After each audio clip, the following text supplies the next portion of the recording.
হাসির রাজা, জ্ঞানের রাজা, রসিক রাজা। এই যে তোমাকে বাজার থেকে যা যা আনতে বলেছি সব মনে আছে তো? মনে থাকবে কি থাকবে না জানি না, তাই আমি কাগজে একটা ফর্দ বানিয়ে নিই। পুটির মায়ের দাঁতের যন্ত্রণাটা আরো বেড়েছে। কাল সারা রাত যন্ত্রণায় ছটফট করেছে। আমাদের বৈদ্যমশাই দাঁতের শল্য চিকিৎসা শিখতেই বাইরে গেছেন, আজকের মধ্যেই আশা করি চলে আসবেন। কিন্তু ও যে আর পারছে না।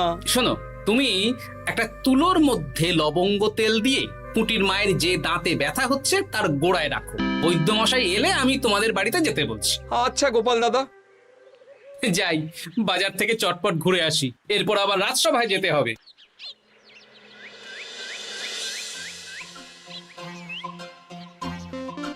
উফ, কি গরম রে বাবা, ছাতা নিয়ে বেরোলে ভালো হতো।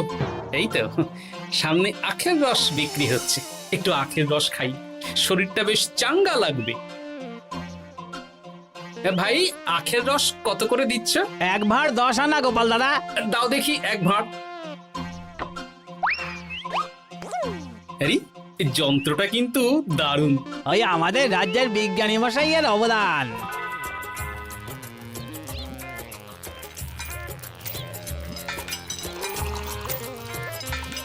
এই নাও গোপাল দাদা।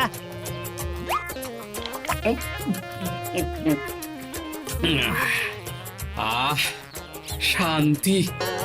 এই নাও ভাই, তোমার 10 আনা।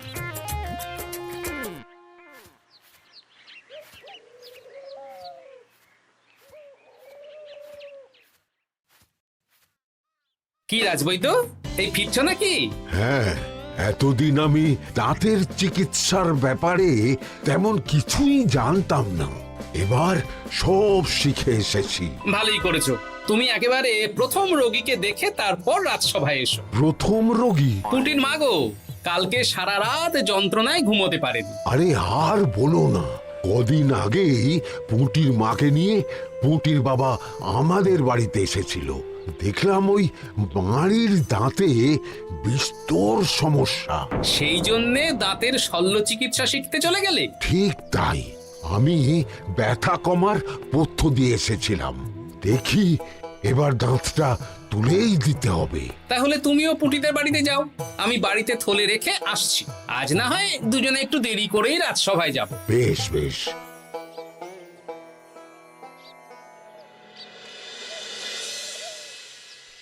দেখুন মহারাজ, দেখুন আজকে রাজবৈদ্য আসেনি, আর ওদিকে গোপালও ডুব দিয়েছে। এই আনন্দে আমাদেরও ছুটি দিয়ে দিন মহারাজ। কি আনন্দে? এই গরমে বাড়ি বসে একটু আমপানার শরবত খাবো আর ঘুমবো। রাজ্যের সেনাপতি যদি বিশ্রামের কথা বলি, তাহলে আমার আর কিছুই বলার নেই।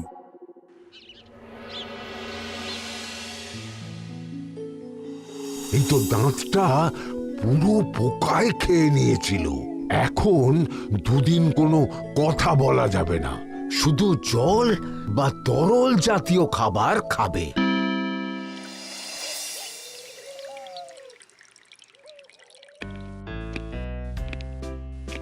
ওই তো গোপাল আর রাজবৈদ্য দুজনে একসাথে রাজসভায় ঢুকছে।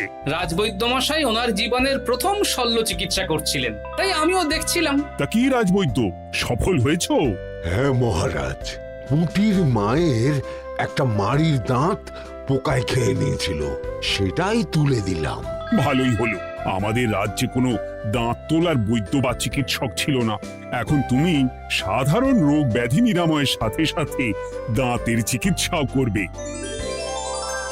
কিন্তু মহারাজ, একটা যে সমস্যা আছে। আবার কি সমস্যা? আমি যে দাঁতের শল্য চিকিৎসা করি এটা তো আর রাজ্যবাসী জানে না, তাই কতজন আর আমার কাছে আসবে সে নিয়ে আমার সন্দেহ আছে।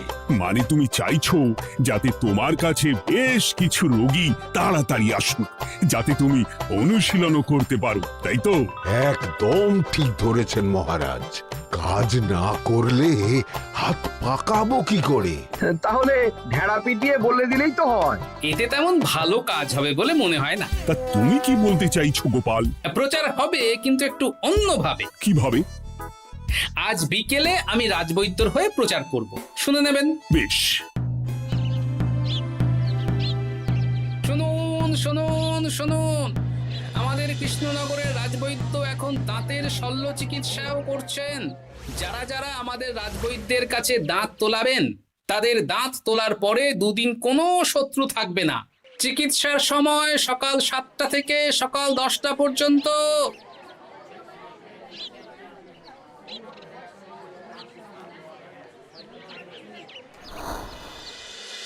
এসব তুমি কি উল্টো পাল্টা কথা বলছো গোপাল? উল্টো পাল্টা না, আপনি দেখুন না আপনার বাড়িতে লোকজন আসে কিনা। আর কেউ যদি জিজ্ঞাসা করে যে এই রকম প্রচারের কারণটা কি, তাহলে বলবেন রাজসভায় আমার সাথে কথা বলতে আমি বুঝিয়ে দেব। বেশ।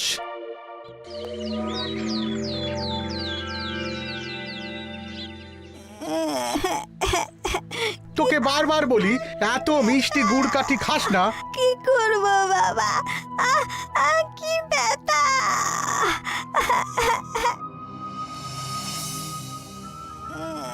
বাড়ি আছেন নাকি বৈদ্যমশাই? হ্যাঁ, আছি আছি। এই আমার ছেলেটার না দাঁতে খুব ব্যথা দুদিন ধরে। দেখছি। তা আপনাকে তো এই রাজ্যে আগে দেখিনি। আমি পাশের রাজ্য থেকে আসছি। শুনলাম আপনার কাছে দাঁতের শল্য চিকিৎসা করালে আগামী দুদিন কোনো শত্রু থাকবে না। ঠিকই শুনেছেন। বেশ, তাহলে বলুন কেন থাকবে না? আগে চিকিৎসাটা করি, তারপর বলছি।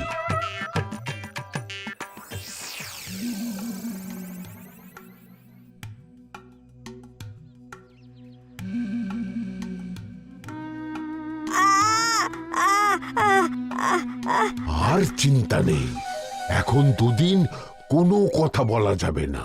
এবার তো বলুন আমার ছেলের আগামী দুদিন কোনো শত্রু থাকবে না কেন? আজকে রাজসভায় চলে আসুন, ওখানে গোপাল এই প্রশ্নের উত্তরটা দিয়ে দেবেন। তা বৈদ্য, তোমার কাছে আজকে কেউ এসেছে? সকাল সকাল দাঁত তুলে এলাম মহারাজ। বাবা, একদিনের প্রচারই এই ব্যাপার? মহারাজ, মহারাজ, বাইরে কয়েকজন অপেক্ষা করছে, তারা গোপাল দাদার থেকে কিছু জানতে চায়। তাদের ভিতরে আসতে বলো।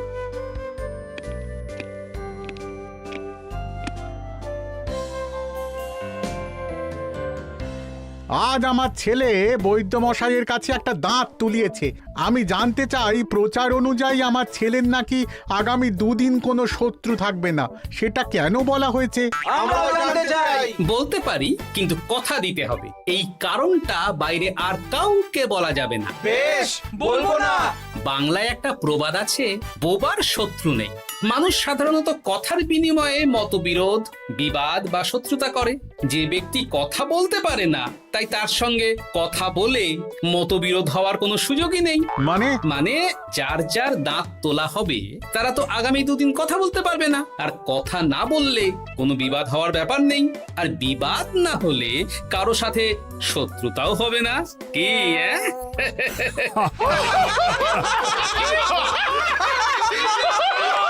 এই জন্যই তুমি হাসির রাজা গোপাল ভাঁড়।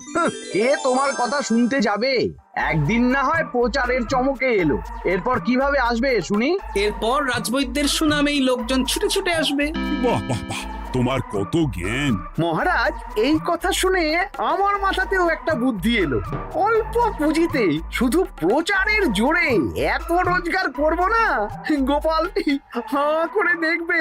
নিশ্চয়ই কোনো লোক ঠকানোর কথা ভাবছেন। মোটেই না। আচ্ছা, আগামী 3 দিন ব্যাপী মেলা হবে, সেখানেই তোমরা দুজনে তাহলে ব্যবসা করো। বেশ, করব। যে সবচেয়ে বেশি রোজগার করবে তাকে আমি 50 মোহর পুরস্কার দেব। রাজি। মেলার শেষে আমার প্রশংসায় পঞ্চমুখ হবেন সবাই, দেখে নেবেন।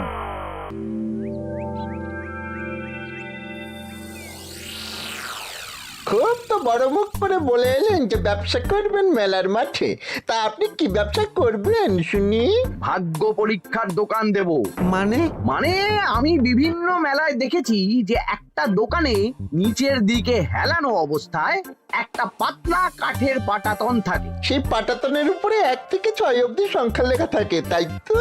হ্যাঁ, যারা মেলায় ভাগ্য পরীক্ষা করতে আসবে তাদের ভাপা লোহার 6টা বল দেয়া হবে। যদি ওই 6টা বলই নম্বর লেখা খোপের মধ্যে ঢোকাতে পারে তাহলে প্রথম পুরস্কার পাবে। আমিও ওটারই দোকান দেব, কিন্তু শুধুমাত্র একটাই পুরস্কার থাকবে। 6টা বল 6 নম্বর খোপের মধ্যে ফেলে কেউ যদি 36 করতে পারে তাহলে সে পাবে 100 মোহর উপহার। আরে খেলার জন্য কত মোহর লাগবে? 1 মোহর। আপনি কিন্তু জেনে বুঝে বিপদ ডেকে আনছেন। একজন কেউ ফেলে দিলেই আপনার হাত থেকে 100 মোহর ফসকে যাবে। আরে মেলার ভিড়ে যদি আপনি পুরস্কার না দেন তাহলে জনতার একটা মারও ফসকাবে না। আরে সেই জন্যই তো তোদের পোষা। তোদের মধ্যে যে কোনো একজন ওই কাঠের পাটাতনের নিচে লুকিয়ে থাকবি। যখনই দেখবো কেউ 36 করে ফেলছে আমি গলা ঠাকরাবো আর তোরা কাঠের পাটাতনটা হালকা করে নিচ থেকে নাড়িয়ে দিবি। এটা তো দারুণ বুদ্ধি। কি বলছো গোপাল, তুমি আখের রসের দোকান দেবে? হ্যাঁ, এই গরমে আখের রসের বেশ চাহিদা। তোমার বানানো ওই যন্ত্রের চাকা ঘোরাবো আর আমার ভাগ্যের চাকা ঘুরবে। সে ঠিক আছে, আমার কয়েকটা যন্ত্র বানানোই আছে। তুমি না হয় মেলায় ব্যবহার করো 3 দিন। ব্যাস, আর চিন্তা নেই। এবার শুধু জমিয়ে আখের রস বিক্রি করব, সাথে বিভিন্ন মশলা, বরফ আর পাতিলেবুর রস দেব।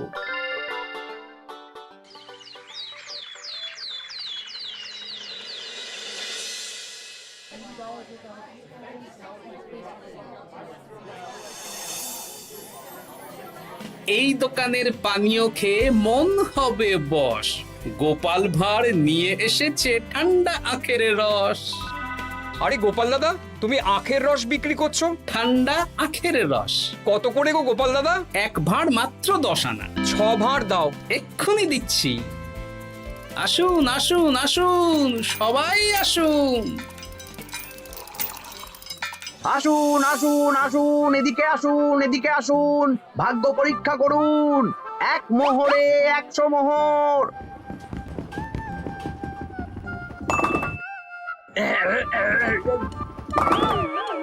ভাগ্য পরীক্ষা করুন। মন্ত্রী মশাই বলেন কি 1 মোহরে 100? তুমিও ভাগ্য পরীক্ষা করাবে নাকি? একবার বাজিয়ে দেখতে দোষ কি? দাও, আখের রস খেয়ে বরং চলে যাই। এই তো হয়ে এসেছে। এই নাও, ধরো।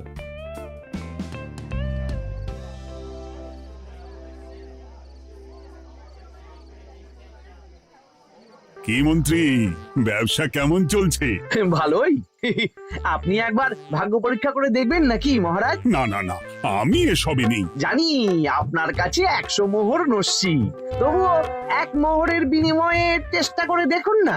আচ্ছা, এত করে বলছো যখন, দেখি। 1 মোহরে 6টা বল। বাবা বাবা বাবা, দেখুন মহারাজ চেষ্টা করে।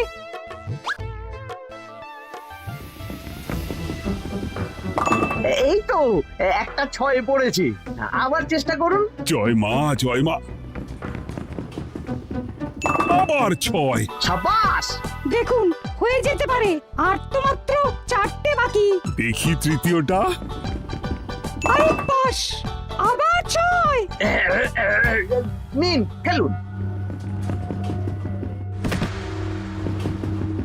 এই যা, হলো না। আরেকবার প্রথম থেকে চেষ্টা করবেন নাকি মহারাজ?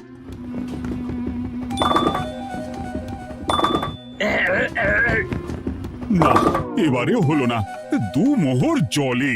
অন্য সব জায়গায় বাকি সংখ্যাতেও পুরস্কার থাকে, আপনার এখানে নেই কেন? আমার এখানে ধামাকা পুরস্কার, তাই বাকি আর কিছু রাখিনি। 36 করতে পারলেই 100 মোহর। এই নাও মন্ত্রী, 2 মোহর।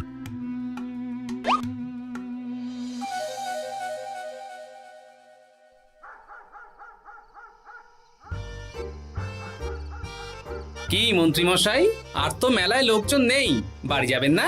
তুমি যাও না, আমি একটু পরে যাব। বেশ, আমি এগোলাম। গোপাল আর মন্ত্রী, তোমাদের কার কেমন রোজগার হয়েছে একদিনে? মহারাজ, কালকে আমার 7 মোহর 20 আনা রোজগার হয়েছে। আমার 70 মোহর। কিন্তু খরচ কিছুই হয়নি, কারণ কেউ 36 করতে পারেনি মহারাজ। আমি তো বলেছিলাম আমি যখন ব্যবসা করব গোপাল আমার ধারে কাছে দাঁড়াতে পারবে না। বেশ, এখনো তো আজ আর কাল দুদিন মেলার বাকি আছে। দুদিনেও আমার 2 কানা করিও খরচ হবে না, শুধুই রোজগার। গোপাল যতই প্রচার করুক আর যতই ভালো আখের রস বানাক না কেন, আমার ব্যবসাকে টপকাতে পারবে না। ঠিক আছে, আজকে আমি একবার ভাগ্য পরীক্ষা করে দেখবো। আমার দোকানে সুস্বাগতম। নাও সেনাপতি, চেষ্টা করে দেখো। দিন বল। আমিও সেনাপতির খেল দেখতে এলাম। প্রথম বল, এই যে গড়িয়ে গড়িয়ে গড়িয়ে 6 নম্বর। সাব্বাস সেনাপতি। আবার 6, তৃতীয়, চতুর্থ, পঞ্চম। আরেকটা ফেলতে হবে। নাও সেনাপতি। ষষ্ঠ বল, এই যা, হলো না। এটা কি হলো? আবার চেষ্টা করো তো সেনাপতি। হ্যাঁ, 3টে হয়ে গেছে, এবার 4 নম্বর। এই যা, 4 নম্বরে চলে গেল। ধুর চাই। ব্যাপারটা কি? মন্ত্রী মশাই গলা খুসখুস করার পরের বলটাই পরপর 2 বার অন্য ঘরে পড়ল। নিশ্চয়ই কোনো রহস্য আছে। না, আজকে রাতে ব্যাপারটা দেখতে হবে। চলুন মন্ত্রী মশাই, পুরো মাঠ ফাঁকা, একা একা মশা মারবে নাকি? আমি পরে যাব, তুমি যাও তো। বেশ। ব্যাপারটা কি? আমাকে তো নজর রাখতে হচ্ছে। না, একটা গাছের পিছনে লুকিয়ে পড়ি, মন্ত্রী মশাই গেলে ওনার পিছু নেব। দেখুন মন্ত্রীমশাই, পরপর 2 দিন আমি পাটাতনের নিচে ছিলাম। আগামীকাল ঘরটাকে থাকতে বলুন। বেশ, তাই হবে। আর অত জোরে গলা ঠাঁকড়াবেন না, কেউ যদি সন্দেহ করে ব্যাপারটা বুঝে যায় মুশকিল হয়ে যাবে। আরে কেউ বুঝবে না, অনেক রাত হলো, চল চল চল চল চল। আচ্ছা, এই ব্যাপার। তাই ভাবি 2 দিন ধরে একটাও কেউ পারলো না কেন? কাল আমিও মজা দেখাবো।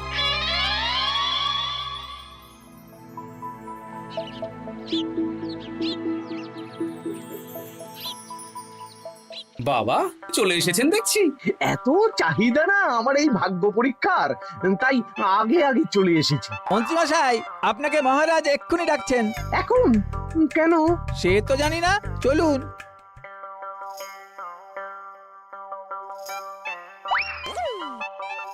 এই বেটা ঘটা, এবার বেরো।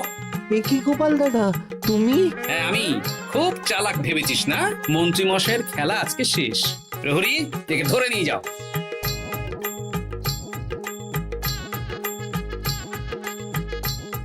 বিজ্ঞানী, তুমি তোমার চুম্বক নিয়ে এসেছো তো? হ্যাঁ, এবার 6 নম্বরের নিচে একটা টান টান করে সমান রেখা টানতে হবে, আগা থেকে গোড়া অবধি।